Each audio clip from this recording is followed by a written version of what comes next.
রান্নার রেসিপিটা viewers, welcome back to my channel Sunday recipe. Sunday রেসিপিতে আজকে একটা পটল ভাপার রেসিপি শেয়ার করছি। পটলটা ভেজে নিয়েছি, কড়াইয়ে তেল দিয়ে টমেটোর পেস্ট দিয়ে দিয়েছি। টমেটোর পেস্টটা একটু কষিয়ে এবারে আদা বাটা দিয়ে দেবো।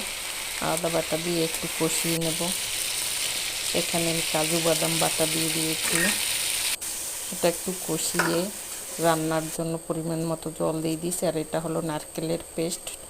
আমি নারকেলের পেস্ট দিয়ে একটুখানি নেড়ে ফুটে ওঠার সঙ্গে সঙ্গে কাঁচা পাকা লঙ্কা দিয়ে দিয়েছি। এবার ভেজে রাখা পটল দিয়ে দেবো। এই যে পটলটা দিয়ে দিয়েছি, নেড়ে চেড়ে এবারে পরিমাণ মতো লবণ দেব। আর এখানে চিনি আমি দেব না, যারা মিষ্টি পছন্দ করো তারা দেবে। আর এটা দিয়ে দিয়েছি কাঁচা লঙ্কা সরিষা পোস্তর পেস্ট দিয়ে একটু নেড়ে চেড়ে ঢেকে রাখবো একটুখানি। এই যে মাখা মাখা হয়ে গেছে, এবারে আমি এটাকে নামিয়ে নেব। এটা দেখতেও ভালো, খেতেও কিন্তু ভীষণই ভালো।